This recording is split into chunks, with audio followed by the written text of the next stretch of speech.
On voit comment est-ce qu'on me traite dans cette équipe. Moi, ce qui m'a le plus choqué ici, c'était vraiment le fait qu'on ne soit pas direct. Donne-moi un exemple. Fair enough. Donc, tu apprends à utiliser tes outils de communication pour me naviguer les différents environnements. Au mieux, je suis exotique. Au pire, je suis une personne de passage. Pourquoi mes collègues, ils me parlent? Pas ça, mais je parlerai pas. Je les gronde. Et j'ai l'impression, je les gronde. Parce qu'on sait que c'est déjà difficile. En fait, je veux laver notre linge sale en famille. Bienvenue à toutes et à tous dans ce 5e épisode de la série de podcasts Saya Feels, le podcast dans lequel est-ce que certains des membres de l'équipe de CSPORA se rejoignent pour discuter de sujets qui vous interpellent avec évidemment une petite touche d'humour et de sincérité comme on sait si bien le faire.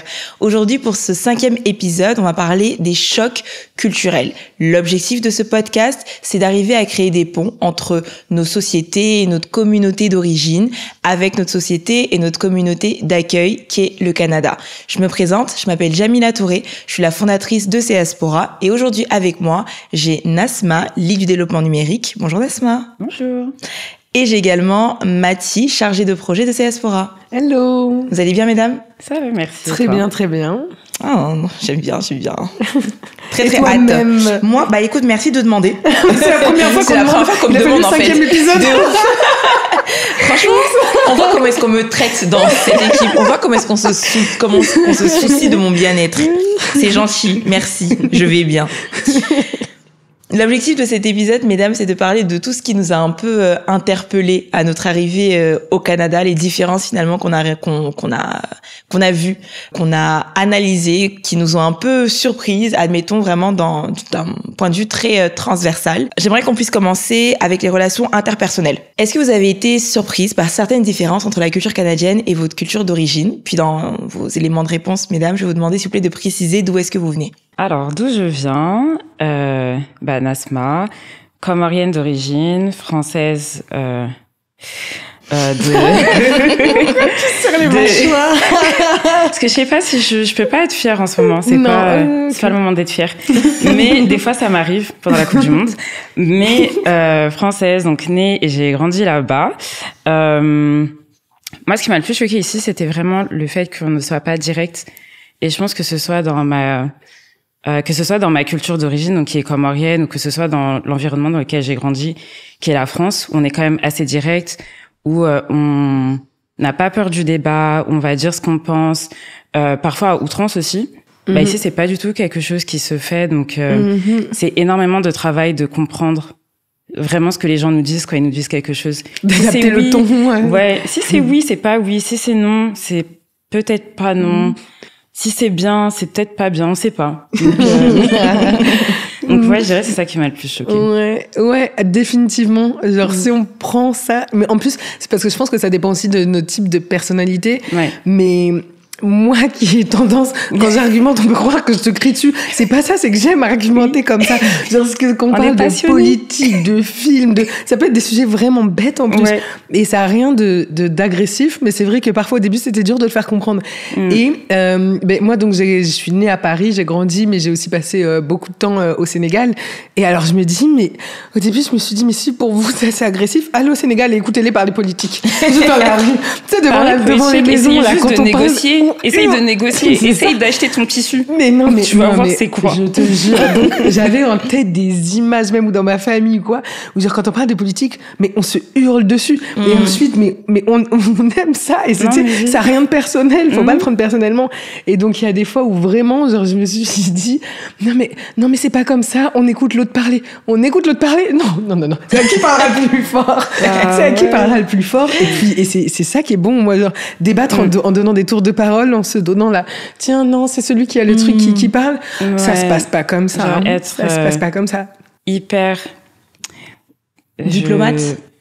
Mais c'est plus de la diplomatie, en fait. C'est quoi? C'est si, en fait, on se donne la parole juste histoire de dire, OK, je te donne la parole. Mais en fait, je t'écoute pas vraiment. C'est ça. Et tu pourras pas me reprocher le fait que je t'ai donné la parole. Donc, en échange, en contrepartie, plutôt, tu peux rien dire.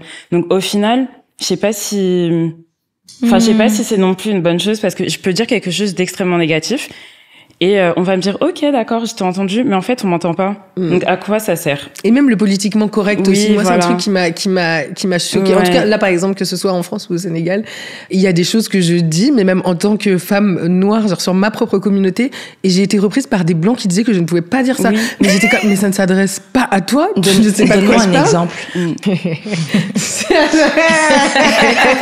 Non, c'est pas. Alors, je vais donner l'exemple d'une situation, mais je vais pas dire le contenu de mon propos parce que ce sera censuré de toute façon. Mais on était à une soirée et je rigolais avec une amie à moi qui est d'origine québécoise marocaine, et donc on rigolait sur, mettons, des choses de nos cultures d'origine, genre, mais vraiment. Et une personne blanche qui était là aussi à la soirée, qui n'avait donc québécois d'origine, nous a repris en disant que non, mais vous pouvez pas dire ça, c'est des clichés, nanana, vous pouvez pas parler comme ça, c'est pas. On était comme, mais pardon, non mais tu viens moi me reprendre quand je suis en train de parler à une autre femme nord-africaine sur ce qu'on a le droit de se dire, comment on a le droit de se charrier entre nous, mais qui es-tu? Que viens-tu faire là? Retourne te servir un verre, fais ce que tu veux, mais genre laisse-nous entre nous discuter de ça. Donc ça a été vraiment ça. En fait, la sensibilité parfois ma surprise au début. Après, j'ai appris à adapter mon discours. Enfin, je pense que je me suis un petit peu adaptée aussi, mais très vite quand je retourne dans ma communauté, parler de sujets piquants, je refais avec la même liberté, mais c'est vrai que quand je suis dans des milieux québécois plus blancs, disons, j'adapte ma manière de parler. Fair enough. Donc, t'apprends à utiliser tes outils de communication pour naviguer les différents environnements. Exact. Mais après, en étant métis, c'est aussi ce qu'on fait un peu tout le temps. Quand en étant même issu de la diaspora africaine de manière générale. Exact. Ok. Là, on a parlé de plus de méthodes de communication, mais si on parlait d'amitié spécifiquement, t'as nommé là à un moment donné le fait que justement t'avais une amie qui était genre québécoise, marocaine, avec qui est-ce que tu parlais. Est-ce que vous avez trouvé ça facile de créer des liens d'amitié avec des personnes québécoises et canadiennes? Parce que je sais qu'il y a quand même une différence entre les deux que je veux bien qu'on puisse noter aussi. Moi, non. Ça en est actuellement. Quels efforts tu as mis en place? Quelle stratégie? Pas vraiment, parce que déjà manque de possibilités. C'est aussi très compliqué, je pense, de manière générale, parce que je suis arrivée ici à 26, 27, je sais plus, 27 je crois. Donc dans un cadre professionnel, donc j'ai pas à part le travail, j'ai aucun autre espace où je peux rencontrer des gens assez facilement, et même dans le cadre professionnel, c'est aussi assez difficile. Donc j'ai pas nécessairement eu l'occasion. Après, j'ai rencontré quelques personnes, mes anciennes colocs que j'aime pour le coup étaient pas québécoises, canadiennes, étaient canadiennes et blanches. Mais c'est aussi parce qu'on a vécu ensemble pendant 1 mois et demi. Mais je pense pas qu'on s'intéresse non plus à moi. Dans quel sens? Au mieux, je suis exotique. Au pire, je suis une personne de passage. Donc, je vais pas non plus, moi, prendre les devants non plus. Vrai, j'avais pas pensé à ce facteur. Pour aller créer, investir de mon énergie pour aller créer du lien avec, en tout cas, plus au Québec, parce que c'est vrai que je peux pas parler du cas canadien, mais c'est pas non plus quelque chose que j'ai envie de faire, parce que j'ai aussi pas non plus d'être constamment renvoyée. Je sais que je suis immigrante et fille d'immigrés en France, mais j'ai aussi pas tout le temps d'être envie de constamment devoir expliquer d'où je viens et comment c'est chez toi, et ça doit être trop beau et c'est tellement exotique, etc. J'ai pas envie de le faire, donc je le fais pas non plus, et je vois aussi que refuser de le faire, ça a aussi un impact sur les liens que je peux créer avec ces personnes, parce qu'au final c'est tout ce qui les intéresse. Moi j'ai quand même pas mal réussi, et c'était au début plus dans le milieu militant. Que j'ai mes amis québécois de souche, c'était plus dans ce milieu-là. Et après, c'est vrai que j'ai de la facilité d'un ami qui en présente un autre et tout. Je me fais quand même des amis relativement facilement. Donc, j'ai pas vraiment eu de mal, j'ai pas senti de rejet, j'ai pas senti. C'est pas du rejet, mais c'est juste un manque d'intérêt. Ça va aussi un peu avec ce qu'on disait, où je sais jamais ce que la personne en face, elle pense, parce qu'on est moins, c'est moins, la manière de communiquer, elle est moins frontale, donc on va pas, si je vais proposer un café à quelqu'un, on va me dire oui, mais après, il n'y a pas l'effort qui est fait pour qu'on le fasse. Je vais pas le faire toute seule. Ou en tout cas, je vais faire un pas, mais je vais pas tout faire. Et ça, pour le coup, que ce soit des personnes blanches d'ici ou de couleur. Donc, c'est vrai que ça marche. Enfin, j'ai des amis québécois qui sont non blancs pour le coup, mais j'en ai quand même. Ouais, enfin, je sais pas en fait s'ils ont envie ou s'ils ont pas envie, ou si on me dit ouais, j'ai envie qu'on traîne ensemble parce que t'as envie qu'on traîne ensemble ou parce que t'as peur de me dire non. Ok. Est-ce que tu les as menacés? Non, mais je comprends. Ouais, c'est une différence culturelle, je pense. Mais ouais. Et au niveau des relations professionnelles, ça ressemble à quoi? Oula. Ben moi par exemple, ça c'est quelque chose qui m'a choquée quand je suis arrivée ici et que j'ai travaillé dans des entreprises majoritairement très très québécoises blanches. Les liens hiérarchiques. Moi, c'était comme ça, c'était vraiment un choc. En France, ou du moins dans... Tu tutoies pas, tu vas pas tutoyer ton N+2, genre, c'est comme tu vas pas faire des 5 à 7. a fait ce week-end. Oui. Et ici, c'était comme... Il y a un niveau de proximité qui est différent. On m'a déjà fait la remarque que je vous vois trop. Donc voilà, donc j'apprends à faire, mais ça me demande énormément. Et ouais, il y a aussi pas de... Enfin, pour moi, le fait qu'il n'y ait pas de rupture claire entre le monde professionnel et le monde, enfin, ton monde personnel, c'est compliqué. Et c'est aussi pour ça que, même niveau amical, je trouve que ça brouille les frontières, en fait, dans toutes les sphères. Parce que, pourquoi mes collègues, ils me parlent? Mais pourquoi ils veulent pas être mon ami? Non, pas ça, mais pas mes collègues actuels, parce que si on voit la vidéo, je parle de collègues hypothétiques. Ok. Mais pourquoi on parle, ou mes supérieurs me parlent comme si j'étais leur amie, alors t'invitent au chalet au bout de... Ouais, alors que je le suis pas. Et pourquoi des personnes qui pourraient être mes amis, ils parlent comme si... Ouais, en fait. Je comprends. Donc c'est assez, enfin, je sais l'impression que ça va à l'envers. Ouais, non, mais oui. Et puis en plus, quand t'es une femme noire en France dans le monde professionnel, mais aussi ici, parce qu'il faut pas se leurrer, mais quand t'es une femme noire dans le monde professionnel en France, t'es tout le temps sur tes gardes. Et moi ici, même si ils ont l'air plus gentils, mais je reste quand même sur mes gardes parce que je me dis on sait jamais. Donc je vais pas raconter, vous avez pas besoin de savoir comment j'occupe mes week-ends, ce que je fais quand je suis en boîte, qui je vois. Non. Parce que... Je comprends. Moi, je note un truc quand même, Mathilde. Tu disais que tu avais de la difficulté à vous voyer tes superviseurs. Mais moi, tu m'as tutoyé très... de manière très naturelle. C'est quoi les âges, du coup? Non. Là n'est pas la question. Là n'est pas la question. Non, peut-être. On parle de hiérarchie. Non, par exemple, non, parce que toi, tu m'as directement dit... Dès l'entretien, souviens-toi, même pas l'entretien. Dès l'appel, tu m'as dit, ça te dérange pas si je te tutoie? Tu peux me tutoyer aussi, tatati. Tout ce qu'on est en train de dire me fait penser à la pièce de théâtre Sans jaillir, justement, que la plupart de l'équipe a eu l'opportunité d'aller regarder, grâce à la gracieuseté, justement, de l'équipe de cette pièce de théâtre-là. J'aimerais qu'on puisse en parler là maintenant, parce que je sais que ça a suscité quand même pas mal de débats animés à la sortie. Quels ont été les moments phares que vous avez le plus appréciés en termes de thématiques qui avaient été abordées dans cette pièce de théâtre? Puis je le rappelle, c'est une pièce de théâtre qui mettait en avant, je pense que c'était 4 jeunes femmes noires spécifiquement, puis qui nous parlaient finalement de leur expérience en tant que jeunes femmes finalement au Québec, tout simplement, puis qui discutaient de différents sujets, autant perso que professionnel, puis c'était vraiment riche en expérience. Ce que j'ai aimé en fait, c'est que pour une fois, c'était une pièce qui était faite par des femmes comme nous, pour nous, qu'on n'avait pas besoin d'expliquer. Enfin, tout leur vécu n'avait pas besoin d'être expliqué. Donc, on pouvait s'identifier dans tout ce qu'elles disaient, nous parler directement. Voilà, enfin, vraiment, elles ont traité la pièce et les personnages comme si c'était eux le centre. On se base pas, sur l'expérience de notre personne pour expliquer notre expérience. Notre expérience, c'était vraiment en fait montrer notre expérience comme si elle était universelle, ce qu'il est, parce que c'est pas parce qu'on fait partie de minorité que on ressent pas la même chose que les personnes non minorisées, ou certes nos expériences elles ont une certaine saveur parfois, mais l'expérience humaine reste quand même la même. Elle criait, tu vois, comme on est entre nous. Leur débat, c'était que des cris, pardon. Mais moi, j'étais vraiment surprise par le nombre de personnes blanches qu'il y avait dans la salle. Pour le coup, là, ils avaient bien réussi à faire des ponts. Tu vois, t'es de Nassau parce que je sais, on a aussi débattu de ça après.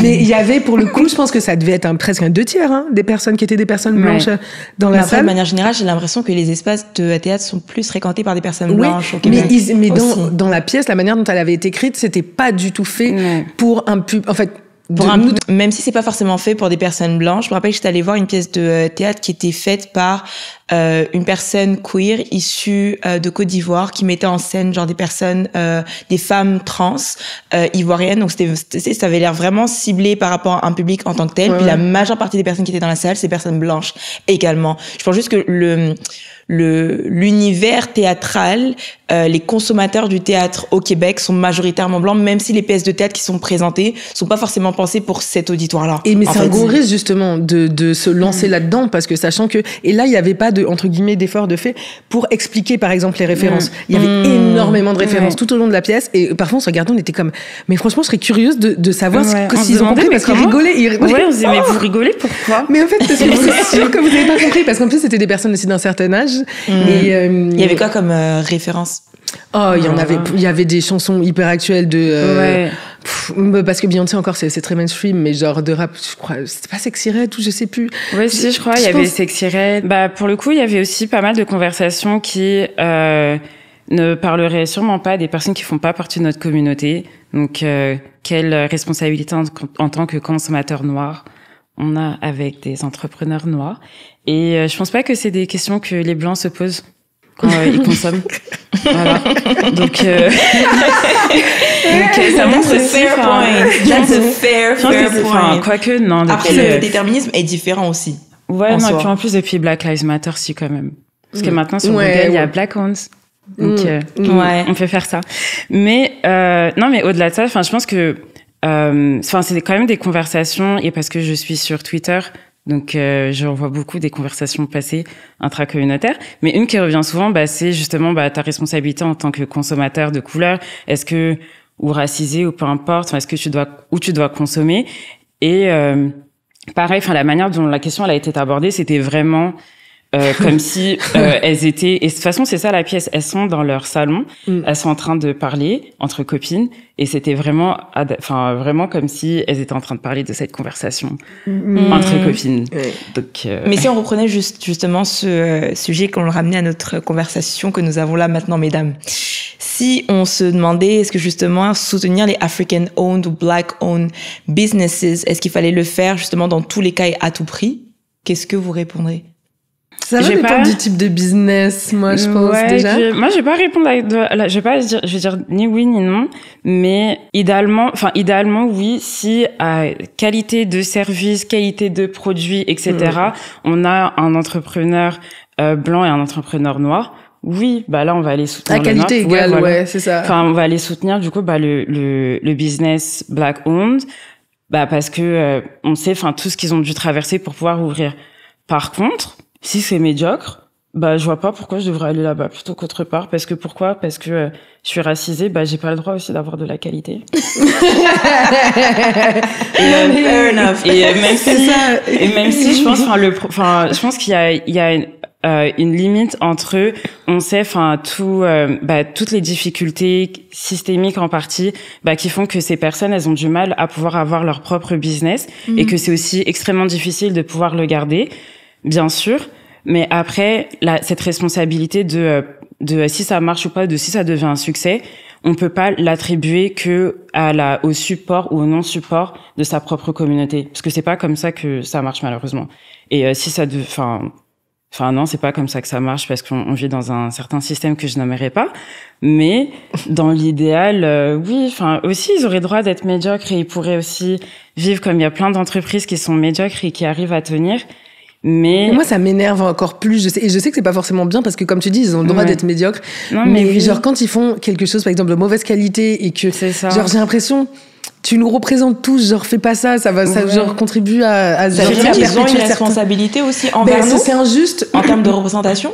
C'est ce que tu veux dire? Non, moi je pense pas qu'ils aient de responsabilité, mais je pense que c'est juste que on jette la faute sur des personnes individuelles, alors que le problème il est pas là. Le problème il est systémique au final. C'est ça. Donc tu peux pas demander juste pour soutenir, peu importe ce que tu fais, même si tu sais que c'est pas bien ou autre, à toute une communauté de te soutenir et utiliser le non support en disant si j'y arrive pas, c'est à cause de ça, ou c'est on se soutient pas dans la communauté, nanani nanana. C'est pas nécessairement vrai, et c'est pas sur les 100%, c'est pas ça représente même pas genre 70% du problème. Alors que à l'inverse, on devrait aussi avoir des business black-owned ou de minorités qui sont pas géniaux et qui arrivent à marcher comme il y en a d'autres. Mais pareil, c'est pas non plus à nous de faire survivre ça alors que ça ne nous correspond pas nécessairement. Ouais, mais en tout cas, moi c'est ça. Genre, quand je peux aller vers ça, j'y vais tout le temps. Mais quand la qualité est vraiment médiocre, c'est injuste parce que, comme tu dis, ils auraient le droit d'être médiocres. Mais je leur en veux. Je leur en veux parce que je suis comme, franchement, genre, je supporte. Non, c'est ça. Et en plus, je vais pas aller mettre un mauvais commentaire, par exemple. Tu vois. Je vais pas aller mettre un mauvais commentaire, mais la plupart du temps, j'arrive à retrouver leur téléphone et je leur dis par téléphone. Ouais, parce que le truc, c'est une que rageuse. j'ai l'impression. Bien sûr que je suis une rageuse. C'est pas, non, mais c'est, en plus, je suis comme, mais regardez, après les gens, ils vont aller chez vous, tatati, tatata. Non, t'as Nous, raison. on essaie de vous supporter, et c'est pas bien parce que, tu sais, ils devraient pas avoir à faire 3 fois plus que tout le monde. Mais Non, déjà, ça, normalement, c'est tu sûr. devrais vouloir faire de la qualité et avoir un bon oui, service oui, client voilà. et tout. Quoi Ouais. que tu fasses, quelle que soit ton entreprise ou quoi. Donc, Puis même à l'inverse, parce que le problème systémique, il va dans les deux sens. Hein. Si eux, ils ont moins de mal à avoir les financements pour lancer leur business, nous, on a aussi plus de mal à être payés à notre juste valeur pour le travail qu'on fait. Donc, ça veut dire que moi, l'argent, parce que je sais pas c'est quoi les chiffres, mais pour le dollar qu'un homme blanc fait, moi, j'ai peut-être 50 centimes, et après, tu vas me dire que je dois les dépenser, et en plus, être maltraité.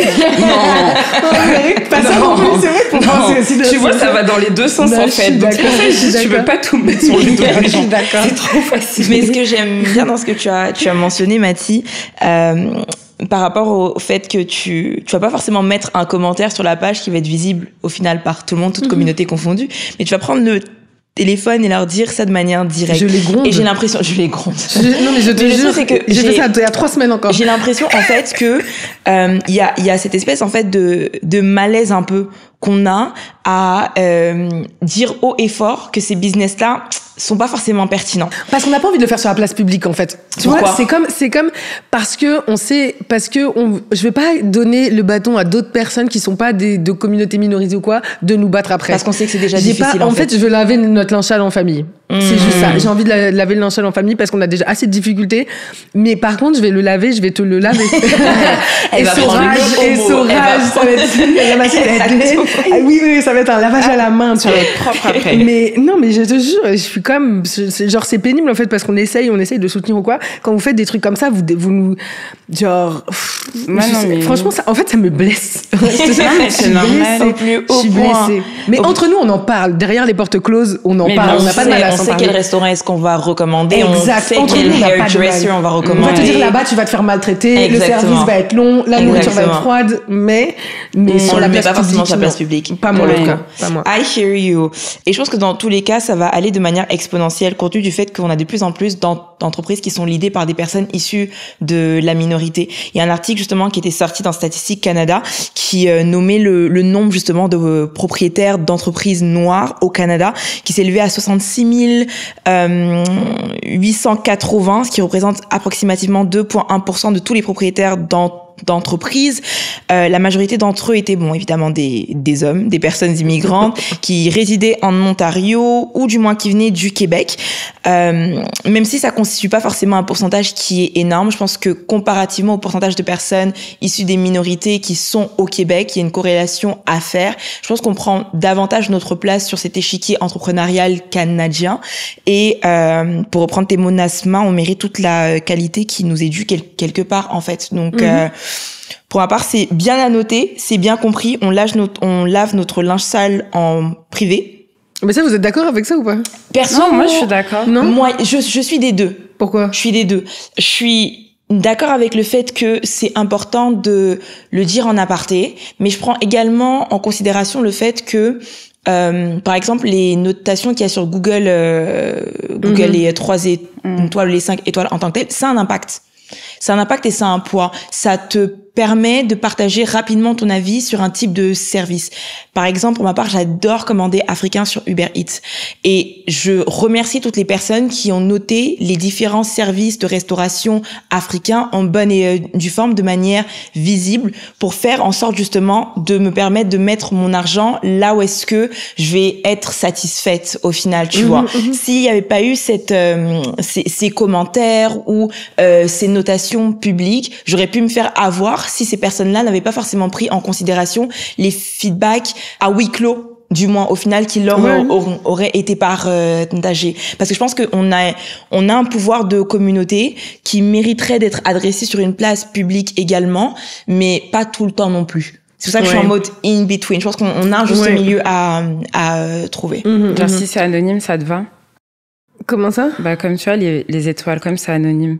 Ouais, c'est bon. Au final. Comme ça, tu cries pas en face de la personne, tu cries pas au téléphone, mais... Ouais, mais si j'ai envie de dire que le service, genre par exemple, était désastreux, que les portions étaient pas, genre en tout cas, moi je dis en privé, et même la dernière fois pour le dernier occasion, je me suis carrément déplacée.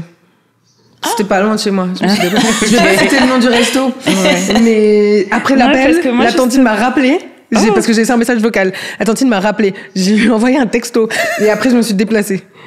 J'étais vraiment furieuse. Mais est-ce que tu as vu un changement après ça? Bah alors, elle m'a offert une énorme portion, un plat gratuit. Elle m'a dit, tu viens, je te mets bien et tout. Elle m'a mis bien. Et après, je me suis tuée. Après. Peut-être là, j'ai mangé ce soir. Et bah, c'était il y a pas si longtemps que ça. C'était il y a 3 semaines. Donc, je peux pas dire si j'ai vu vraiment un changement. Mais je retournerai, j'y retournerai pour vérifier si mes commentaires ont été pris en compte. Oh, sorry. Ouais, parce que moi, j'ai eu un truc avec les étoiles où j'ai aussi allé dans un restaurant africain ici, dont je ne citerai pas le nom, et on m'a franchement, j'ai eu l'impression qu'on mettait un gun à la tempe pour que je mette les 5 étoiles là tout de suite maintenant. Donc ça aussi, des fois, c'est trompeur. Et il y a des gens il y a des bots pour mettre des fausses étoiles sur Google, donc... Ouais. Bah, après, là, on parle beaucoup des restaurants africains spécifiquement, mais si on élargissait ça à plus large, au final. C'est tous les autres types de services qui sont pas forcément conventionnels, mais qu'on utilise dans la diaspora. Admettons les coiffeuses, tresseuses Instagram, qui ont pas forcément d'entreprise vraiment structurée. Je vois vos yeux, je vois vos regards. Est-ce que je dois sortir de la conversation? Celles qui ont pas forcément de magasin, mais à qui est-ce qu'on donne quand même notre argent, mais qui ne nous respectent pas forcément capillairement. Elle peut parler. Regarde sa tête. À la caméra. À la caméra. Non, je rigole pas. C'est nous aussi. Elle est en train... Non. Parce que là, il y a une expérience récemment. Et tu continues à y aller. Ouais, non. J'ai voulu prendre ma chance et malheureusement, la chance n'était pas avec moi. Ah ouais? Mais qu'est-ce que tu lui as dit? Non, j'ai rien dit. Ouais. Mais après, c'est parce que... Mais comme ça, t'as rien dit. C'est-à-dire que tu l'as trouvé sur Instagram? Non, même pas. On me l'a recommandé. C'est une amie d'une amie qui a recommandé. Ok. Et j'avoue, je suis partie pour le prix. Donc, après... c'est justement ça. Le moins cher coûte toujours plus cher. Ouais, non, là. c'est ça, très tombé. Mathilde. Ça pourrait être Comment ça? Est-ce qu'on... Vas-y. Ça texte pas grave. Mais c'est pas grave. C'est moi. Tu sais très bien que la coiffure, moi, je peux pas parler. Non, tranquille. Bon. On a la caméra, mais vas-y, ça texte pas grave. Non, oui, les tresses, elles ont fini par tomber, quoi. Mais c'était quoi comme tresse que t'avais fait pour que ça tombe? Je sais pas. Franchement, c'est posé la question hier justement avec Priscilla et Mathilde. Je sais même pas c'est quel genre de tresse qu'elle m'a faite pour que ça tombe. Attends, c'était des box braids, c'était des crochets. Je sais même pas. Mais madame, tu t'es assise là-bas pendant combien d'heures? Pour pas que tu saches. Pendant 3 heures. Mais franchement, je sais pas. Il y a des mèches qui ont commencé à tomber, donc voilà. D'où les couvre-chefs. Voilà, vu qu'on m'affiche, affichons-moi jusqu'au bout. Hein? Et à ce moment-là, est-ce que avec elle, tu t'es plaint par la suite? Est-ce que tu la recommanderais? Est-ce que tu as mis un petit commentaire? Est-ce que... Non, pour le coup, c'est elle fait ça au noir. Donc, il y a pas de page, il y a rien du tout, c'est que sur du bouche à oreille. Donc non, il y a pas de moyen de pouvoir dire non, n'y allez pas. J'avais pas lui envoyer un message pour dire tantine, tes mèches elles sont en train de tomber. Mais tu rigoles, moi je me suis déplacée au restaurant. Moi je retournais chez c'est loin. J'ai pas repayé mon Uber pour lui dire. Non, mais ouais, après je pense et c'est dans ces moments-là aussi où c'est compliqué aussi, mais parce que là j'ai rien pour noter, j'ai rien pour retourner, je peux juste arrêter de la Et pas la recommander, et puis toi, je n'ai pas fait. Après aussi, sinon, c'est ça, c'est que aussi dans le bouche à oreille, dans la communauté, on sait que ça va très vite. Donc, quand c'est dans d'autres types de business que ça ou quoi, juste le fait de savoir que, écoute, si tu donnes un mauvais service, sache que cette personne, ça peut très vite se propager. Et si quand t'as mauvaise réputation, se refaire une réputation pour n'importe quel type de business, je pense que faudrait aussi qu'ils en aient conscience de leur côté, c'est que ça va te coûter beaucoup. Là, quand t'es grillé dans un milieu, surtout dans un milieu communautaire, tu peux être grillé pour très longtemps. Ça. Et c'est pour ça que je dis qu'il y a vraiment, où je pense, et ça se comprend, mais c'est aussi dommage où parfois, les entrepreneurs, ils comptent énormément et beaucoup trop sur le pouvoir de la communauté et sur le support de la communauté, pour pallier au potentiellement qu'ils pourraient avoir. Sauf que ça fait pas tout, en fait. Ça peut pas tout faire parce que, à un moment, il y aura un nouveau business parce que, heureusement, les choses s'ouvrent. Donc, il y aura un nouveau business qui va te remplacer, il y aura un nouveau service similaire, il y aura tout ça. Et dans ce cas-là, la communauté, elle va aller où? Parce qu'on pourra pas soutenir tout le monde, donc on va aller soutenir aussi, le meilleur dans ce cas-là. Donc, en tout cas, ce qui nous convient le plus. Donc, sur ça, je pense qu'on compte un peu trop dessus. Mais dans le cadre de coiffeuse, etc., Instagram, je sais pas. Je sais que c'est un problème qui nous dépasse parce que c'est un fléau.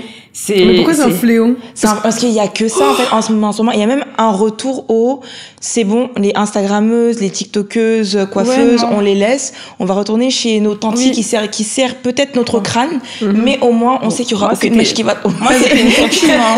Moi c'était une tantine et regardez. Ouais mais elle était. Oui mais là c'est des salons. Là tu parles de salon. On retourne au salon. Salon, tantine, etc. Genre bien réglementé et autres. Peut-être qu'on va attendre, peut-être que ça va être long. Parce qu'il y a eu trop de mauvais. Peut-être que. Non mais oui. Les trucs. Tu dois donner $50 de déposit. Si t'arrives avec une minute de retard, ton rendez-vous il est annulé, mais elle va arriver avec 2 heures de retard. Et il y a des add-ons surtout. Soient, étirés. Faut que tes mèches elles soient tirées. La prochaine fois tu me demandes. Moi si j'avais su là que ça allait tomber, je t'aurais dit vas-y donne-moi je fais. Parce que donc Mathis, tu es coiffeuse. Merci Mathis. Moi, à partir d'aujourd'hui, je vais vous offrir un service tip-top.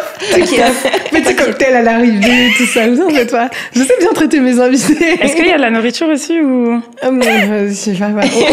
On commandera un resto de la communauté. Ce sera bon.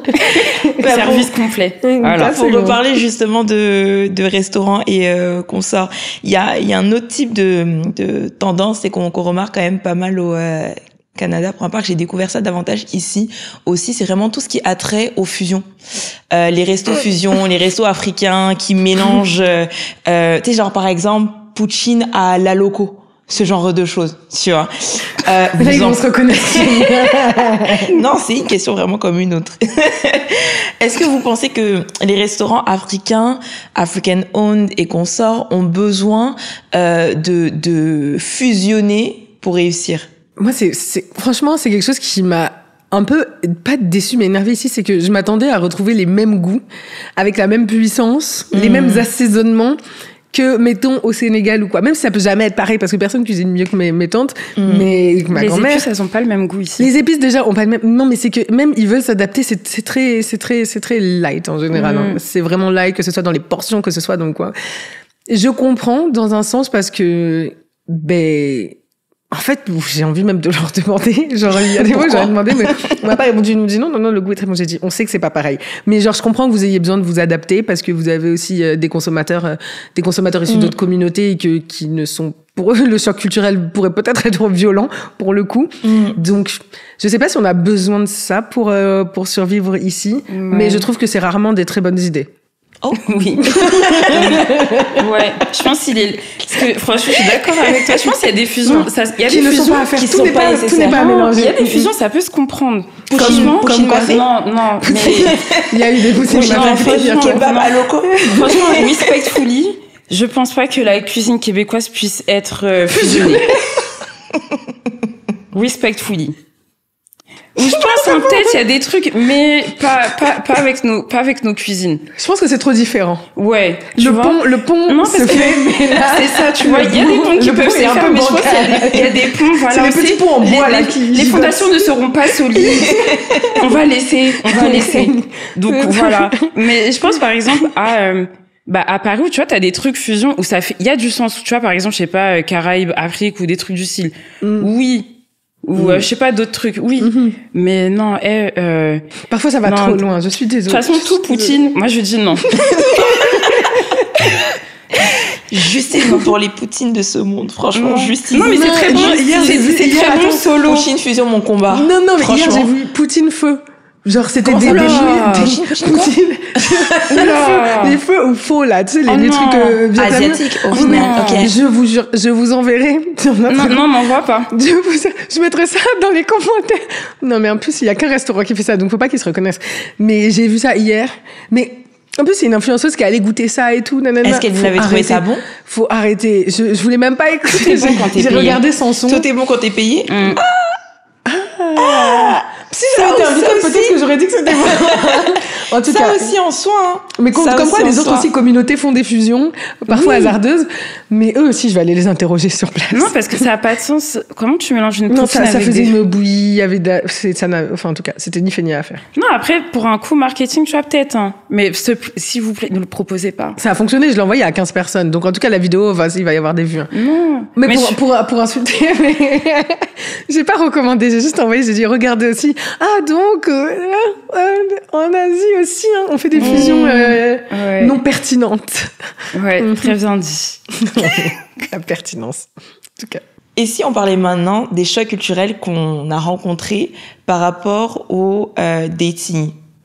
À quoi est-ce que ça ressemble de vos côtés, mesdames? Alors,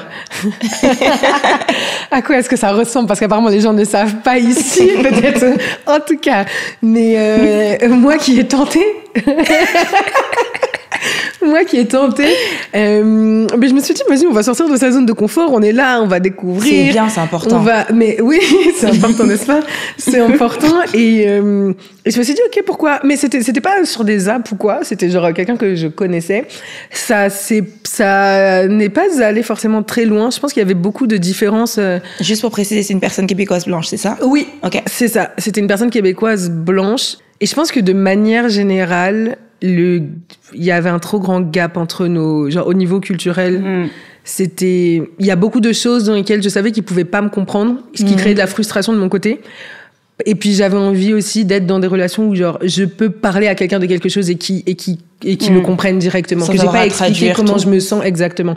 Et le problème c'est que quand il essayait de le faire, je le prenais mal parce que j'étais comme tu peux pas comprendre, arrête d'essayer de dire ouais nanana, tu comprends pas, donc dis pas même tu peux comprendre mais tu sauras pas, tu seras jamais dans mes baskets. Donc ta compassion c'est bien mais genre je le prenais pas forcément bien, et quand tu comprenais pas, ça m'énervait. Donc, j'avoue que ça m'a un peu découragée d'aller dans ce type de relation avec des personnes blanches québécoises. Si ça arrive, là. Genre, tu sais, parfois, tu contrôles pas tout, et puis, il y a des gens dont t'es extrêmement différent, et puis finalement, ça clique et tu l'expliques pas.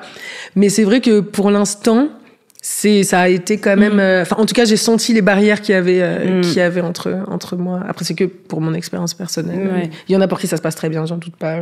Mais, voilà. Ouais. Non, moi, pour le coup, j'ai rien à raconter, mais je vois autour de moi, parce que quand même, j'aime bien parler de ces questions, ça m'intéresse. Mais c'est vrai que ce que je vois pour mes amis, les personnes avec qui on a ce genre de conversation, il y a quand même un gros gap où je vois, et même, quand je me projette du mieux que je peux.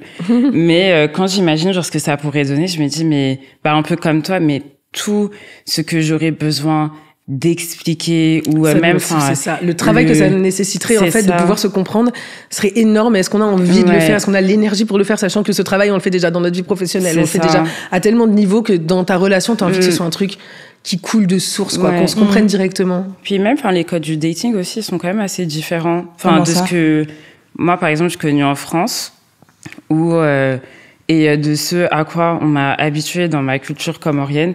On date pas aux Comores, mais bon, voilà, quoi. Bonjour, comment tu t'appelles? On se marie. On se marie. Voilà, allons-y. Mais, il y a quand même des trucs différents où, faut payer. C'est exactement, voilà là où j'allais en venir. 50-50, c'est ça. Mon combat. Non, c'est pas vrai. Je suis une femme indépendante, tout ça. Mais ouais, où c'est vrai que quand j'en parle, par exemple, avec des personnes autour de moi qui ont plutôt date ici, où on me dit oui, c'est très égalitaire, où chacun paye sa part, et puis le matériel ça compte pas ou autre. Je suis ok. Bah, cool votre vie. Mais ouais, je pense can't relate. c'est un truc aussi où j'ai l'impression qu'on courtise, par exemple, moins, ou c'est moins... Les femmes sont plus avenantes ici aussi, j'ai l'impression. Oui, avenante, c'est gentil comme mot. Voilà, d'être politiquement correct. Non, exact. Je m'intègre. Mais c'est vrai que le rapport est pas du tout le même. Moi, quand je suis arrivée ici, j'ai dit, mais attends, je suis vilaine ou quoi? Parce que les hommes venaient pas vers moi. Non, mais oui. Je te jure. Ouais. Mais c'est vrai. Parce que nous, on est habitués à être vraiment courtisés. En ce moment. Ah, mais quoi, garçon princesse? C'est un nouveau terme. C'est une tendance? Ou c'est quelque chose? C'est une tendance. Garçon princesse. Ça veut dire quoi? C'est que nous devons les courtiser? Ouais, c'est ça. Et ok, mais en tout cas j'étais comme mais attends, que je sois au Sénégal, que je sois dans n'importe quel autre pays. Mais c'est ça. D'habitude, mais genre je dois dire non tout le temps. C'était comme mais là je marche comme ça. Non mais oui, qu'est-ce qui se passe? Non mais oui. J'ai personne à rejeter aujourd'hui. Comment ça se fait? Moi j'aime ça. Non exactement. Non, en plus, j'aime pas ça. Genre ça me saoule quand ça m'arrive. Mais là je me suis dit ah ok bon bah je suis juste peut-être vilaine. Ouais. Hein. Non mais après c'est bien pour ta vie. Moi ça, ma vie professionnelle là, wow. Ah bah quand je vais pas faire d'efforts, bah j'ai que ça. Voilà. Écoute, c'est bien pour ça le Québec. La vie professionnelle. Sur ces belles paroles, mesdames. N'est-ce pas? Merci pour vos échanges riches en honnêteté. Je sais ce que j'ai le plus noté cette conversation. C'est ça, on avait dit un peu de franchise dans l'intro là. Beaucoup trop. En honnêteté et en humour. J'espère que pour les personnes qui nous ont écoutés aujourd'hui, vous avez appris certaines choses et que vous avez autant rigolé que nous. Tous les propos qui ont été tenus dans cet échange sont des propos qui leur appartiennent respectivement. Anyway, anywho, je vous souhaite de passer une excellente journée ou soirée, dépendamment du moment où est-ce que vous allez être amené à nous écouter. J'espère que vous avez apprécié cette conversation. Puis on se retrouve dans tous les cas dans le prochain épisode de Saya Feels. Merci beaucoup, mesdames. Merci à toi. Bye bye.